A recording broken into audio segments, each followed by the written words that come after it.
Hey there, fans of brotherly love wrestling. It is I, Vik Dalishus, Philly's own, the Mecca. This is the chronic redneck, Cold Stone Tim Boston. Hello, boys and girls. This is your old friend RJ City. Bill Carr here, one half of Team Tremendous. J.D.X. Justin D. Xavier. Hey everyone, Camp Leapfrog's Chris Levin here. Greetings and salutations. It's your man, CD, the Fallen Angel, Christopher Daniels. And you are partaking in the brotherly love wrestling experience. Two bozos from Philadelphia flapping their gums about pro wrestling this, pro wrestling that. Which is not that unique in the grand scheme of things. Yeah! Fans, you are in for a treat because you're tuned in to Brotherly Love Wrestling. Philadelphia, are you ready? They said, are you ready? This is Brotherly Love Wrestling Podcast, your first stop for everything professional wrestling. So sit back and enjoy wrestling talk at its finest with your hosts, Larry Hall and Joe Corrado.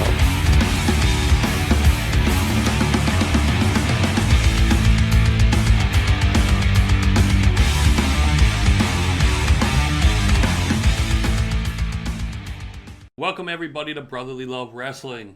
And on today's show, rejoining us for a long time in a while, Mr. Vik Dalishus. Vik, welcome back.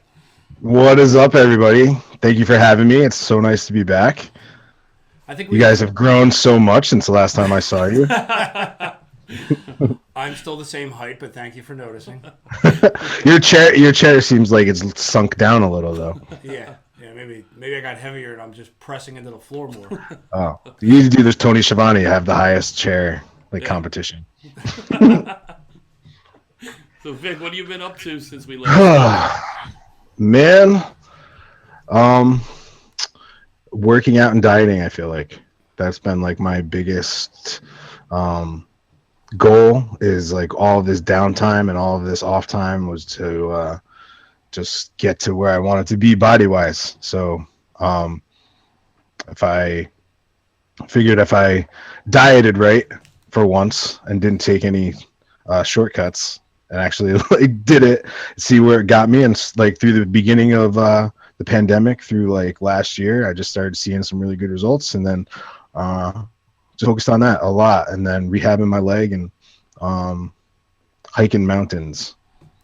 As passe as that sounds, but I've taken up an affinity for hiking. I enjoy the challenge. Like I actually, in the area that I'm at, I haven't done a tremendous amount of hiking before, and I literally just like find a mountain, and I'm like, I'm gonna climb that one, and I find whatever trail it is that goes, and I just do it. So I've been having a lot of fun with that. It's cool. So you've become one with nature. Isn't that essence of now, is being in the present moment, and I've certainly taken that to heart so much in this last year, is being in the present moment and now fully embracing living in the now, and like the gift of what we have as this tag team and this gimmick is, for lack of a better way of describing it, is a lifestyle that we've actually had and had access to for like living a better, more fulfilled and enriching life this whole time. And I come to that realization in this last year, and it's really stuck out to me so much more that if you just stay in the present moment, there are no mistakes, there are no accidents, everything is perfect. And really embracing that has done amazing things for me mentally and physically. So having this gimmick to latch onto, like we didn't even know what we had for so long. We just were so stuck on like one direction for it, but the now is such a multi-encapsulating phrase and gimmick, and it means so much to so many different people.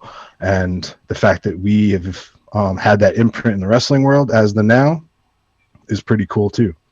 Whatever imprint that we've had, I don't know if there's a big imprint, but well, you've made an imprint on us. I mean, made an imprint on anybody who listens to us, anybody who's seen you wrestle in, I'd say, the New York, Philly, Connecticut area, the Northeast, the Great Northeast. The Great Northeast. So, yeah, man. I guess there's always that old adage in wrestling that they can't miss you until you go away for a while, and it's given me a lot of time to just watch where everybody's at, and with a different brain as a grown-up. You know, I started when I was in this business at 19 years old, and you change so much when you grow up in it, that your perspective changes a lot. There's no way that it can't. At least, hopefully, you hope it does. You hope that your perspective grows and changes as your awareness grows and changes. And for me, that's been the case. So I mean, watching like we talked before we started, watching a lot of wrestling now, which admittedly all three of us have said we haven't been able to really sit and watch shows, whether it be the schedule or even them being drawing us to want to watch a show. What do you think the biggest difference is now that, I mean, looks like we're kind of coming out of COVID, things are opening up, more and more shows are happening. So now we're on the other side of this COVID and the pandemic. What do you think the difference you think will be going forward now? The return of fans is really big for the engagement. I feel for a lot of people, the authentic reaction and not the piped in reaction is really something that is why live television, it has the attraction that it always had, because anything can happen when it's live and there's a crowd there. Like, that is an important element of that phrase, where anything can happen when you're live. Like, yeah, anything can happen when you're live in a controlled environment in a studio with fucking video screens, like, but when you have fans there and it's unpredictable, and the guy who's supposed to be getting the cheers is getting booed out of the building, or like, there's an unpredictable element where the fans choose who becomes the top stars. That's always been how wrestling works. And when you take the fans out of it and you only have the keyboard fans, that's not a real litmus test of who's over. It's just not. So the return of fans is a really big part of the next step in wrestling right now, and there's so much wrestling to watch. It's at no other time has there been this much high quality wrestling. Also, the production value on every wrestling program is tremendous. MLW has great production, Impact has great production, AEW and WWE are like right up there with the best in the world as television production. So you're not getting like these like second, third rate shows. I mean, I watched the clips from the AAA show the other day. I saw the stuff from New Japan.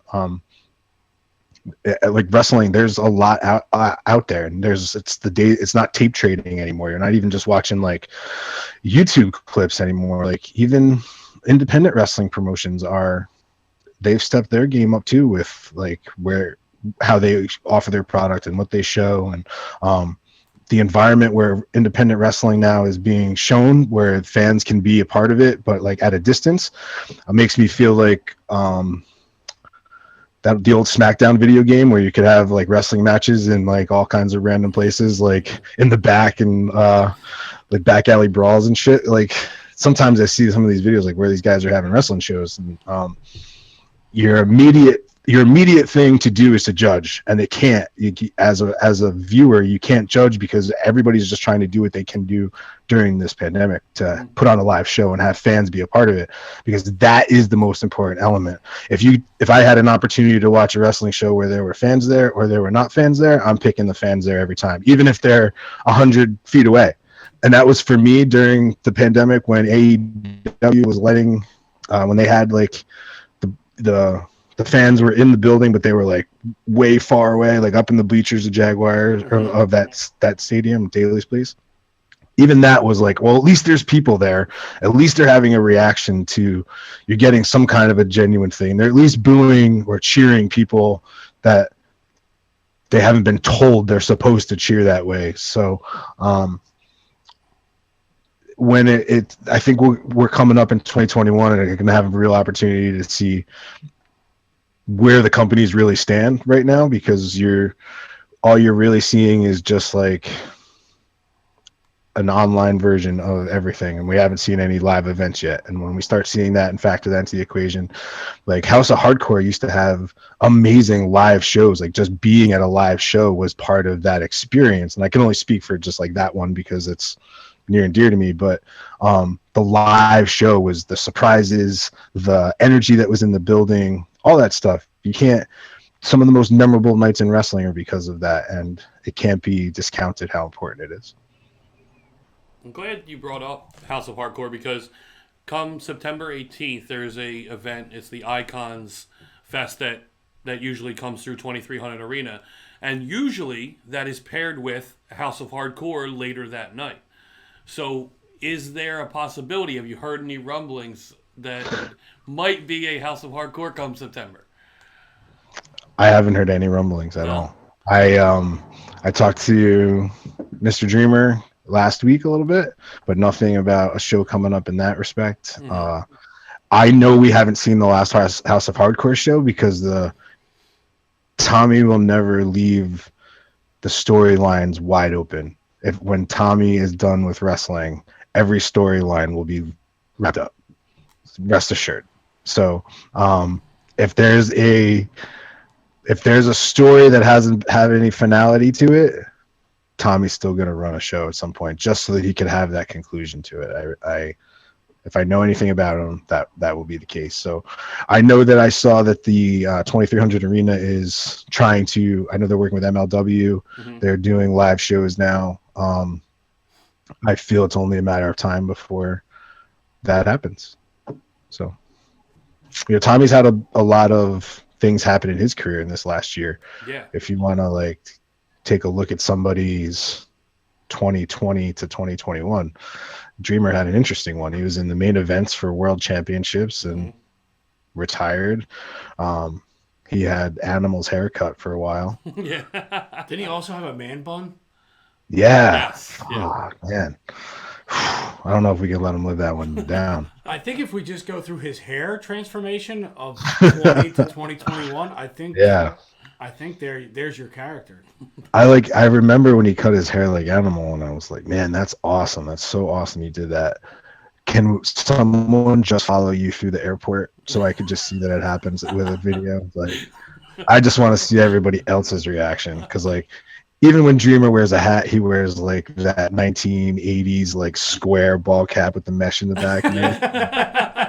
You can still see his mohawk anyway. So it's cool that Tommy had that tribute. I mean, the circumstances are not the best, but Dreamer always does tributes like that, and they're memorable stuff you don't want to forget. So I always, Dreamer always has a special place somewhere. The other day on Busted Open, it was a special show because LaGreca was going to get his ass kicked by Thunder Rosa.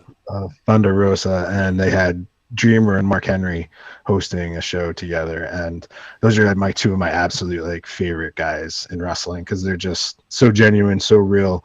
There's never been one time that they haven't told me exactly how it was anytime I've asked them a question. So I enjoyed listening to their show very much. They need their own podcast for how. We don't need any more competition. There's 14 million freaking wrestling podcasts. We don't need another one. You guys have your own little niche. You've carved out your spot. You're doing a great job. If you think back to 200 episodes before, it wasn't this. No, it wasn't this. You would be amazed if you saw exactly how the first couple episodes were recorded. It's pathetic. It really is. By the first couple, he means at least 50 to 60. We had this janky app on my iPhone SE, and we had these two Amazon microphones, and we had this little soundboard where we could do sound effects. And we're somehow here. Yeah. The background that was changing all the time. That was a good one. That was that was our introduction into pandemic podcasting. Yeah. Absolutely. That was fun. Yeah. I do want to make sure I show everyone my shirt that I have on today. There you go. I wore this for everyone. An original Survivor Series Gang Rules shirt.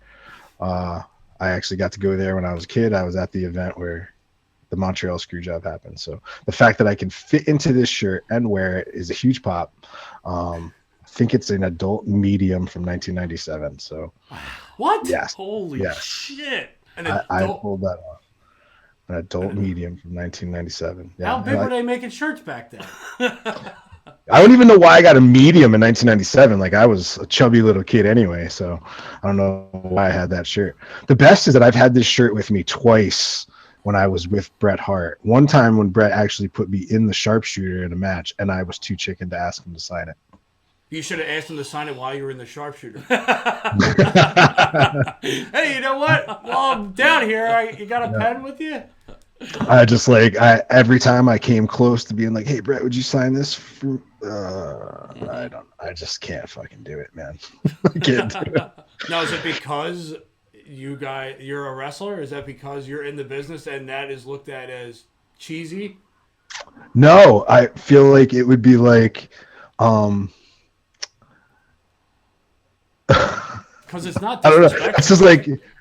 I don't know. Like I can't imagine that he feels very favorable about that. Like whole that thing moment, yeah. So what like you're wiring. yeah. So like I don't know. It would just be like an awful. Considering what we had to do just to get him to put me in a sharpshooter, I don't know if he would have willingly signed a Gang Rules shirt. But I should have given him the opportunity. That was me jumping to conclusions. I should have just had the balls and go up and ask him. So Brett, if I see you again. I love that you assume that Bret Hart is going to somehow see this. Thank you for that. Bret Hart doesn't watch your podcast? What do you mean? I'm pretty sure we're number 3 on his list. What are the first two? Goldberg's. All-time Canada wrestling and Montreal. We talk about Montreal. The Stampede, History of Stampede Wrestling podcast. Exactly. Canuck. Now I'm just just being mean to Canadians. You're supposed to be attracting an audience. I'm driving them away. That's what you do to us. I'm sorry. It's the heel in me. It is. It's the heel in me. So since you brought up the shirt and since we last seen you, already look way more bulked up than we've seen you in a long time. No, trimmed down. He's not bulked. Well, I'm talking about the shoulder muscles here that are coming up as you just sit there naturally. Yeah. And now Larry's hitting on you. Yeah. But anyway, going forward, where I was going with this was, you take Hale, and you look at the landscape, like you said, there's so much wrestling to watch. Where would you be able to, I mean, I know you could say you fit anywhere, but the ideal place and the ideal tag division where you would put you and Hale to compete, where do you think you guys would really flourish and be able to show your talents? That's a great question. We're talking hypothetical? Yeah, well, I mean, for right now. Or are we talking like maybe there will be something? Well, there's a lot that would have to happen for that to like go down where we would be doing that, but there's a certain spot in the landscape of pro wrestling in 2021 for what we bring to the table, whether it be in a variety of aspects. Like we have some very entertaining concepts and ideas for like things we want to run with, and some different directions to take this entire idea, just to be like, just have fun with it. And there's so many great places to work right now that it's hard to like really narrow it down. I've watched MLW is just so interesting to me. I like the fact that it's like Court Bauer really has a vision for what they do there, and you have a chance to prove yourself. And then from there, if an opportunity comes to you, there hasn't been like one time where it seems where they've held anybody back from taking an opportunity if they wanted to pursue it. So to have a chance to prove yourself, that tag division is pretty awesome. I personally would love to wrestle the Von Erich brothers. I think that's cool. Those guys, they're pretty cool. Have you seen that dude do the claw body slam? No. Oh, dude, that's a badass claw body slam. He grabs the dude by the face and then scoops him up for the body slam while holding his head, and then swings him through and then drives him down with the claw. Wow. It's cool. It's really cool. And that's a Von Erich? Yeah, one of the Von Erich brothers. But the best tag division in wrestling right now, man, I'd have to go with, it's tough. AEW has a great tag team division. Impact's tag division NXT, like the main shows, Raw and SmackDown, it's just so all over the place, and it just always seems like it's two guys thrown together, and they don't necessarily always get behind the teams. And like they fire them and then they put two random people together. I mean, I know it's a business, but they're tag team wrestling used to be like back in 2000 with the Hardy Boys and the Dudleys and Edge and Christian and that whole era. That was like, I remember that era, and that was like fun tag team wrestling. There was like crazy storylines. Now it just seems like they don't know. There's no room for them. Everyone wants to be a singles. It's like there's no team. It's everyone I. We got to push this person. And then if someone, God forbid, is a standout in that team, you better believe they're getting broken up. Every time you hear about it, somebody's going to be the star of the team. Who's going to be the Shawn Michaels? Who's going to be the Jannetty? And that's like, it's the worst analogy because it paints somebody a good light in somebody and not necessarily the best light, but that's how it always needs to be compared in wrestling. It's actually an awful light. An awful light. But do you have like, I hear like the other day someone was like Montez Ford's going to be a world champion. Like, I agree with you, but like they have a lot to accomplish still as a team. And like there's one thing I like about Revival or FTR, yeah, excuse me. What I like about them is they have a commitment to each other as partners. And you can tell that like where one goes, the other's going, and they're not gonna waver from that. And that's a commitment to each other and their team and the work that you've put in to master a psychology to be the best in like a tag team psychology. The Bucks do it, like they have that too, like be able to manipulate and control your emotions and draw things out of you. In tag team wrestling it's such a more involved story to me because there's other players involved there. You got 4 people in the ring. There's a lot of different things you can all bring into that story. And if you're a tag team in wrestling and you watch how teams work together, you want to wrestle FTR and you want to compare yourself to like that fluidity, the speed that they work, the adaptation. Like their heat spots are amazing. Like how they take over a match, their misdirections to go into their false finishes.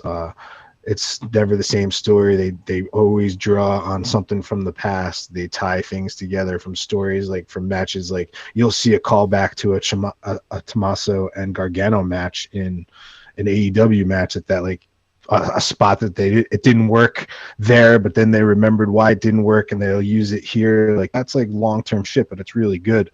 And I would love the chance to wrestle them at some point, like just to be able to do that. Like that's really cool.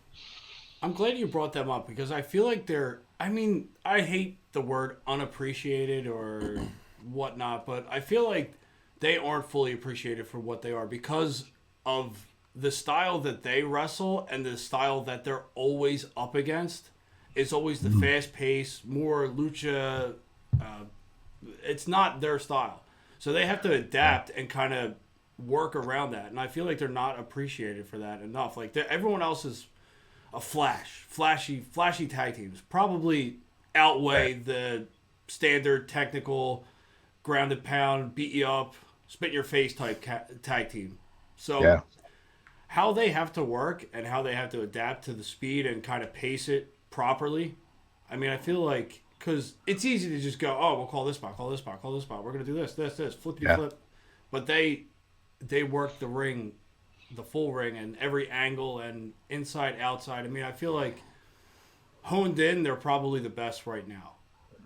Yeah, they've gotten their reps in, so they had an opportunity as a team to get together and work the Florida independent circuit, like with NXT when they were doing like Fort Pierce and Cocoa Beach and like all that stuff. They were team and they were wrestling every night like that.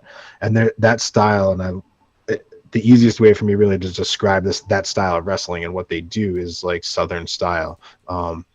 And it's what the Brainbusters or Horsemen, like that style of wrestling, an Anderson style of wrestling that is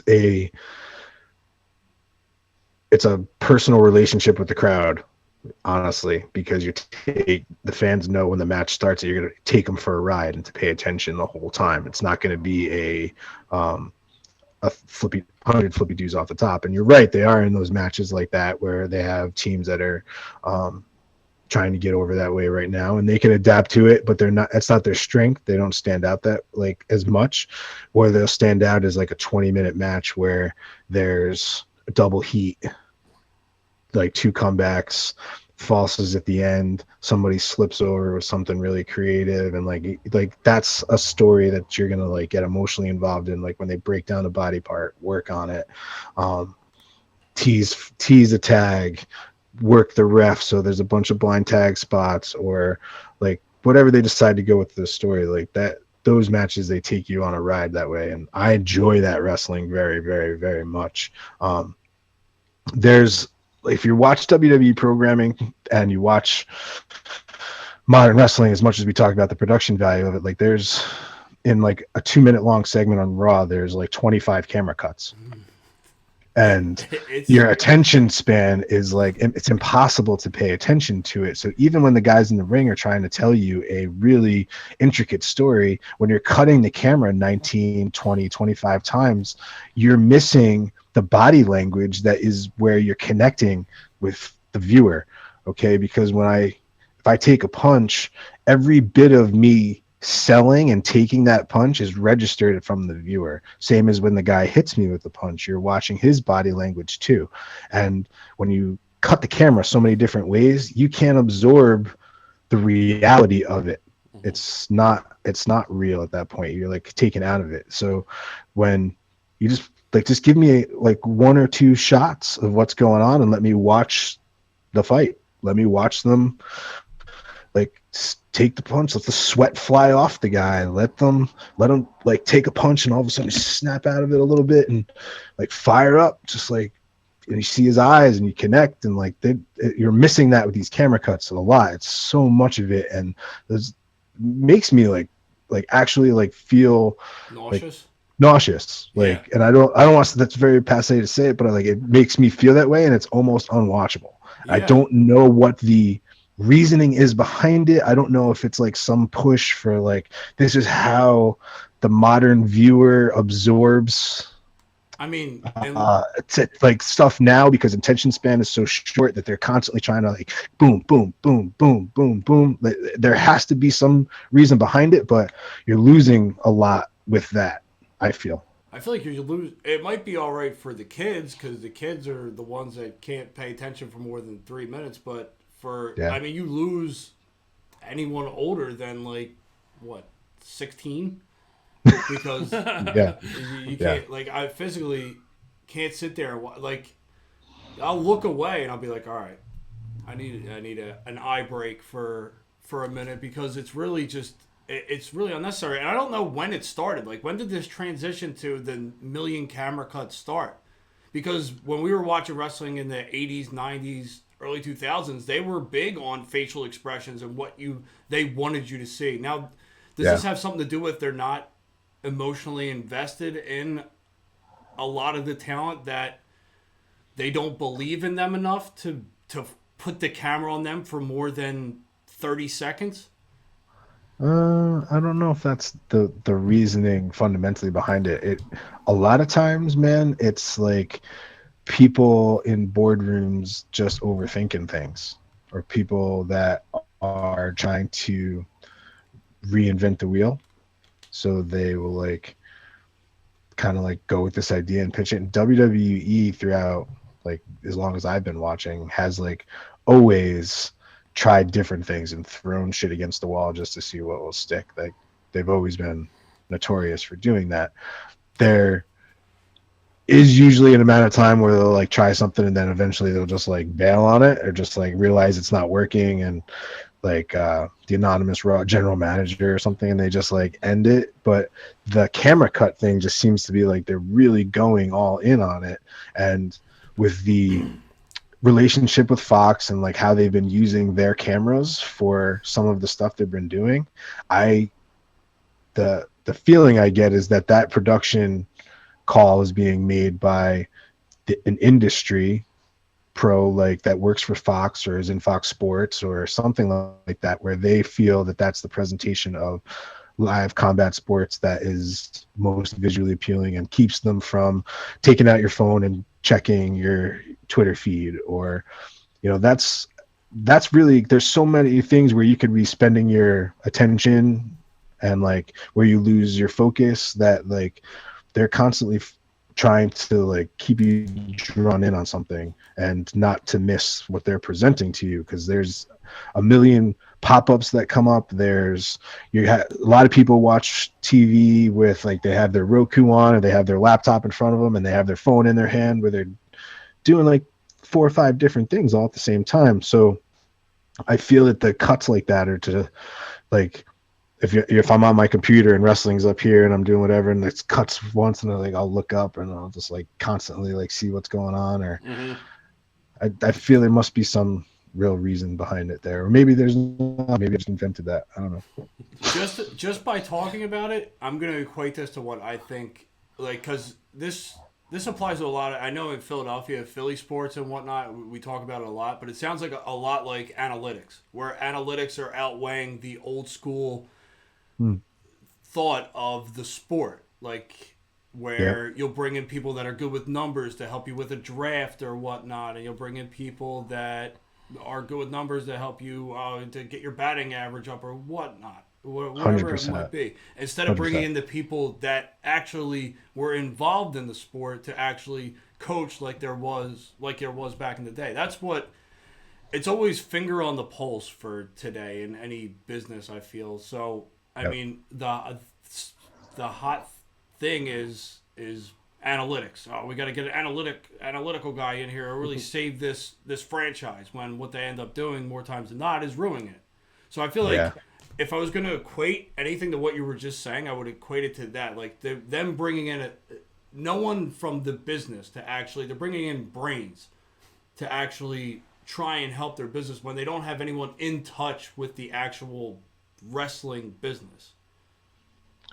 I feel that's dead on. That's pretty great analogy for what I'm describing, and just how I've seen wrestling grow and how the management aspect of it, and any company that's going to grow at the rate that WWE's grown in the last 10 years is going to have that happen. There's going to be more executives, there's going to be more decision makers, there's more people that want to move up the ladder and will try to like be creative with different ways that they present things and different ideas. And I'm sure that in NXT they encourage a lot of that.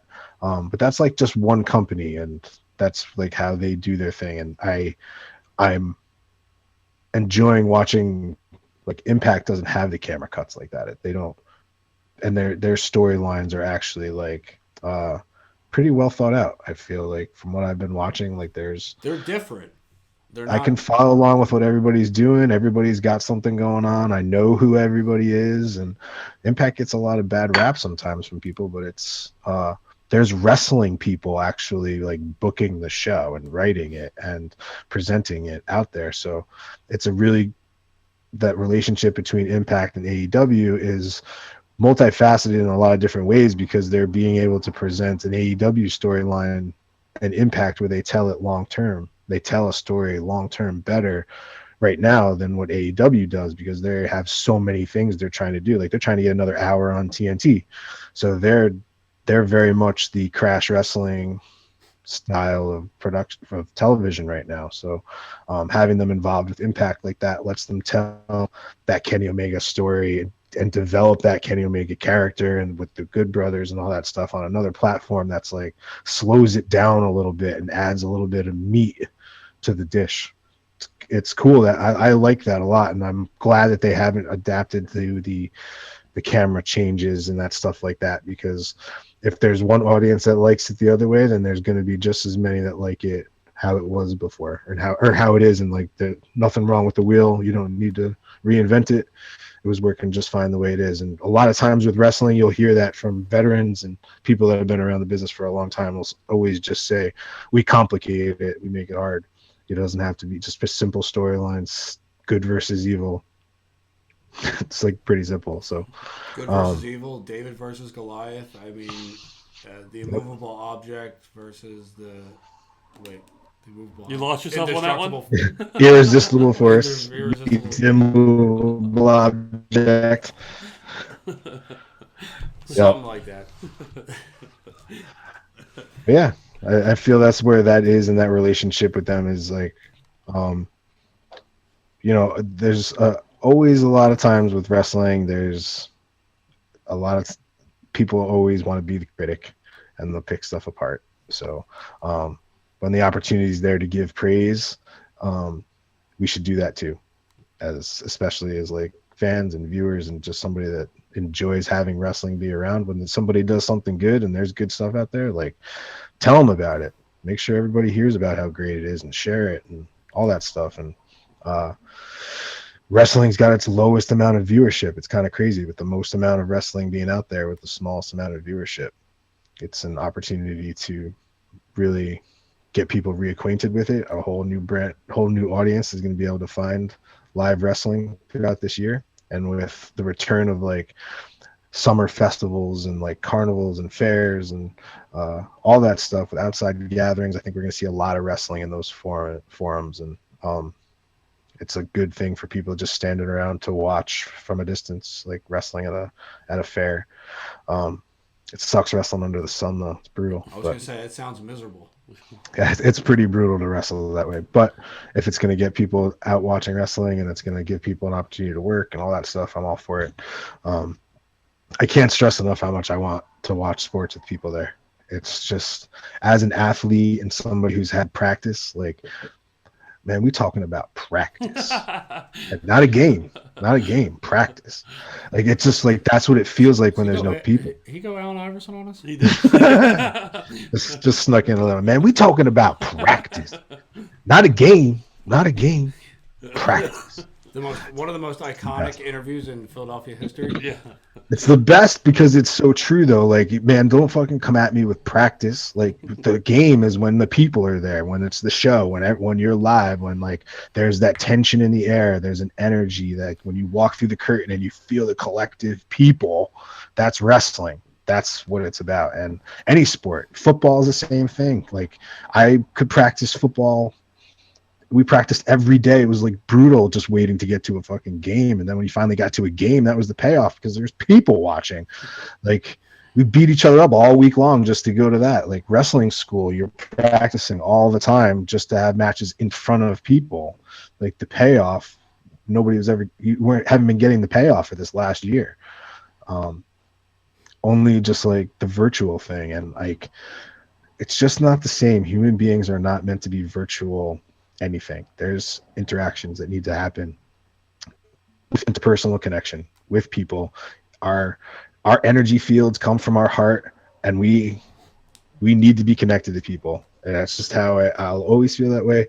And we need to encourage that to be the case safely, but we need to be around people. And like, I had that thought today as I watched somebody come out of the grocery store, and it was like somebody who works there, and they like walked up to this person's car, and like the person was in the car, and they popped their trunk, and the person from the store puts the groceries in there, shuts the car, and they like wave at each other and drive away. Like, there was no interaction at all in this whole thing, like human being wise. Like, as we go forward here, we can either get more of that, or we could just kind of look at that and be like, that's just like for like a certain group of people. Like, I just don't feel that's the norm. Like, go in the grocery store, say hello to the cashier. It's okay. You're going to be fine. Like, there's not, just stop, tone the fear down just a little bit. Like, interaction with people, having fans safely. It shows like it's time. We've all done our thing. We've all paid our dues. We've all done what we're supposed to do. Like, let's do it and like go all in. Like, let's have fans, like, be passionate, buy merch, like get back to where we were. I'm all for it. Reminds me of, I was thinking about this the other day too. It reminds me of a movie, Funny People, with Adam Sandler. Yeah, that's a good one. He's doing the bit about MySpace, and he asks, well, how many friends do you have? Well, I don't have any friends. Well, I got 14,000 friends on MySpace. It's kind of like that. Like, I understand where you're coming from. I mean, being at a wrestling show. My Southern drawl will come out. Being at a wrestling show live is like nothing else. I mean, it's watching on TV for like a special event that you couldn't get to, like watching on TV for a Mania or a Royal Rumble. That's all well and good because you know you're going to get your exciting points. It might go on for 8 hours, but you know there's going to be something that's exciting. Actually being there and feeling the energy and the cheers. I mean, we're spoiled. We're in Philly, so if we go to a show, we know. I mean, there's going to be assholes. There's going to be drunk people. There's going to be cheering, though. There's going to be booing. There's going to be a lot of loud people. That is energy. That's the energy you need for a wrestling show. I mean, I don't want to take it for granted. Even like any concerts, sporting events. I was just in Florida last week to take my kids to Universal, and walking through Universal, like with the whole thing, is just like not the most fun. Like it could be way more fun. So like, so like just to do things where like you're just trying to get out and like do stuff again, and like to still have to be like held back a little. It's just frustrating, and I'm looking very much forward to going all in for sure. I think everyone's learned a lot in this last year. Everyone has opinions and they're all different, just like I don't want to say they all stink, but everyone's got opinions, and oftentimes differences of opinion are just differences of experiences. We've all had different experiences, and we all have formulated opinions based off of the awareness that we have, and it's always a defense mechanism just to always protect ourselves. And the more we spend time just listening to each other, talking through things, and communicating, the less fear we can have for some things, the less illogical situations we can add some logic to where we're at here, and everybody be safe and move forward. Human beings have had immune systems their whole life. We're going to get through it. We're going to be fine, and let's get people back. Let's do it. That's like I'm just so ready for it, because I feel like that's the big energy equivalent to like making it all like come back to, not just wrestling too, but all sports. It's super essential to me. So I'll throw out a hypothetical. Say we were to, everything were to go back to normal tomorrow. Are you in ring shape right now to get back in the ring? Definitely. So you're saying that's still a possibility for a Vik Dalishus return? I was leading you. I'm like a lawyer. Yeah, man. Like, there's nothing I want to do more than that, honestly. And it would like, I like have been training as much so that like the next time that anyone sees me in wrestling in that respect publicly, it's a total transformational change from a version of me that they saw before. So if I am going to do it, it's going to be like the grandest version of me that anyone has ever seen. So, and I'm like working really hard to get to that, and I don't want to come back any earlier than it would be like, holy shit. Because I've had this like trauma throughout my life as a pro wrestler where it's always been about my body. They've always said to me, you have everything except for this. You don't have, your body isn't where it needs to be. So when I broke my leg, there was a lot that went on with that as far as like depression and just the where my life was and how it was spiraling. And I had to grab a hold of that real fast. And then when I did, and I realized when I put my mind to something, I can do anything, literally. And I don't even know if it's I put my mind to it, it's if I put my heart into it. If I really believe in my heart that I can get somewhere and do something, even more than my mind, I'll get there and do it. So the thing about my body has always been the detractor. So I have it in my brain that I'm like, you know what? I'm going to get to that point where there's like, you're like, holy shit.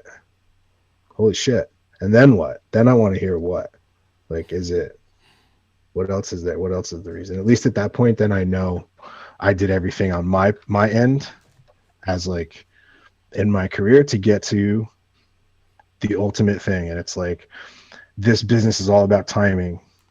Always. It's being in the right place at the right time with the right attitude, the right character, to look right. And it doesn't matter if you're 19 years old or if you're 45 years old. And I think that's been pretty proven. If you're ready, you can contribute, and you're mature enough to handle it. This business has a lot to offer you. You're more on the 19 side, right? Way closer to the 19 side, yes. But I didn't always have that perspective, man. When I was younger, I was like, if I haven't made it by the time I'm 30, I'm out. There's no way I'm doing this. But you realize that there's a lot of value in the experience you've had doing anything that you've dedicated a good portion of your life to. There's a value in that life experience that you've had.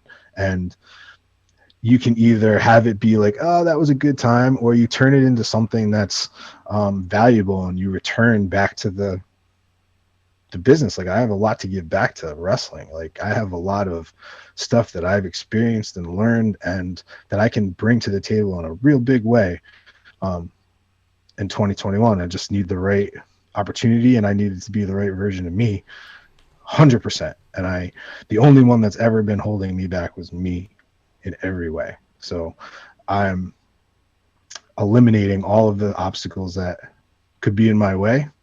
And when an opportunity comes, it won't be because I'm not ready for it. So before we end it, I did want to ask you one more thing and get your thoughts on something. And that's Ring of Honor. We recently saw a new member to Vincent's faction, and that's Dutch, which is obviously AKA Bill Carr. So I wanted to see it is what your opinion was on that, and if you've seen the latest promo that they cut. Yes, I've seen it all, and it's awesome. Mm-hmm. Every aspect of it is so awesome. Knowing Bill, as long as I've known him, he's wanted to do that character for a really long time, and he's had like that idea, that version of it in his head, and he's like been working on that for a long time. So when the opportunity to like fit where he fit came up, that was like, and maybe he told other people, he might have even told Hale, I don't know, but I didn't know about it till I saw it. And then when I saw it, I was like, what? That's the best, because there's a lot of, it's funny because I have an idea in my head as far as like Vincent and that crew and the Now as being the antithesis of each other, because it's like an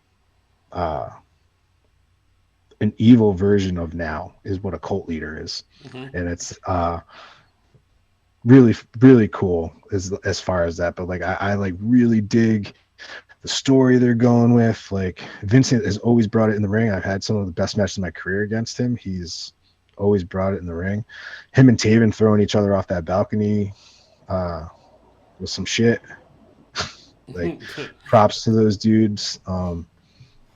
Taven's a hell of a wrestler. Bennett's a hell of a wrestler too, just so I can always say that. I love those two guys. But Vincent and that crew, what they've put together and what they've turned that gimmick into is money. It's worth watching. It's different. You don't doubt it at all. Vincent walks around every day looking like that. Dutch looks like that. Slightly more drool in real life, but just the whole thing. I watched the promo the other day, and I don't the other guy's name's escaping me right now. I feel terrible. He's just on point. He can talk. His look is different. Their crew, they got something real special going right now, and I'm a big fan of it. And I wish them the absolute best of luck with what they got going on. Fans should really be checking it out. If you haven't seen any yet, look for the Ring of Honor show.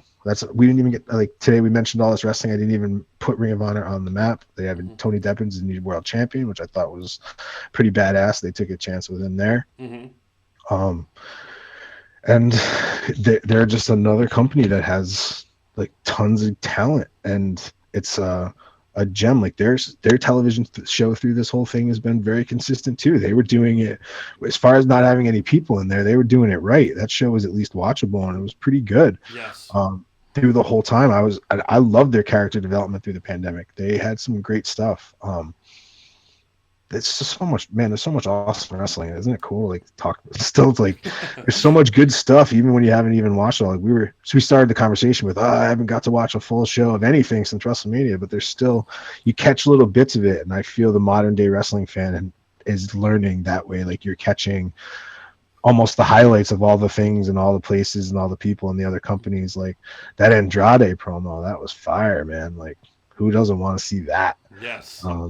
Like that's, yeah, bring that on. Like I want to see more of that. Like just like that's what wrestling is, makes wrestling so cool. Those caged animals coming out of WWE, they really have a point to make, don't they? It seems like the more they get released and the more they show up, the more passion and fire they bring to their new persona. Yeah, because it's frustrating to be in that situation and then like factory. Yeah, like you know what you're signing up for when you go into it, but you don't really know what you're signing up for when you go into it. And like you go into it with like the best of intentions, right? You want it to be like, man, like I'm going to make the most of every opportunity, or like you can't foretell before you start something if someone's not going to like you, or someone's not going to, or they're going to turn down all your ideas, or you don't know how any of that's going to go. And then like when you just feel like you've tried everything in the world and you've tried to change your body and you're battling like just being depressed about it, you're not even getting a chance. Like they're caged animals. You have it right. Like when they get out, they just want to like talk and perform, and just there's lots of places for them to do it now. And I feel that that's also part of why WWE does what they do when they let people go. And it's like they refeed the system. Mm-hmm. They put some talent back out into the pool for everybody to have. And like, I don't mean to make it sound callous like that, but it's like now there's some fresh matches that are going to go out there. It pops like some different, keeps everybody, all the business still going. There's some fresh matches. You find a guy who gets himself over and you bring him back, like the Drew McIntyre story. Like WWE throughout the history, say what you want about them, but they love to be proven wrong. They love to release a guy and have him go get over and then bring him back. Like they love that story. So they do, and that should motivate everybody who found themselves in that position. I hate how it all turned into the clothes in the garbage bag thing, and it was weird. It just sucks it sucks that it happened to them. I have no judgment for how it was handled by anybody, like as far as like who said what, like making it public or anything like that. It is what it is, and I think it needed to be made public, but it's just how that's handled and how it's all done. Like companies need to look at that stuff in this time, and you can't, like, my personal wrestling stuff, if I like have like a particular pair of boots or gear that I wore and I'm required to keep them in these traveling things, and like in between weeks that I'm not there, you let me go, and then when I get like my stuff back, that's like I've worn those boots for 1,000 matches, and to think that someone just like took them and just like threw them in a bag and threw some duct tape around them and threw them, like I don't treat my things like that. I treat my wrestling boots like I take them off a specific way. I wrap them, I clean them, like so I that's like how that kind of, why that is so personal to them, because it's their stuff. Like don't do that to people's stuff. Like just, it seems like a common sense thing, but it definitely, it went on for way too long, and it had to be brought to everybody's attention, and hopefully it can be a positive for everyone going forward when that situation happens, because there's such a negative to losing your job already, and such a stigma that comes with like the being released thing and all of that, that to get a package in the mail with your stuff crammed in it in a bag kind of sucks. Yeah, adding insult to injury. Yeah. Yeah, because it's already like you've already gone down the boulevard of broken dreams, and now you'll just keep Green Day. piling it back on top. I love how it comes Green Day. Well, Vic, I think we're You guys are the gonna best. stop it there. Thank you so much for taking the time and talking with us. Good to see you. Good to talk to you again and have you on. And thanks again for helping us out with the 200th episode and being a part of it. We really appreciate it. Thank you guys for having me so much. Please head to prowrestlingtees.com/thenow. Grab those 2 shirts you see right there. Yeah, I love it.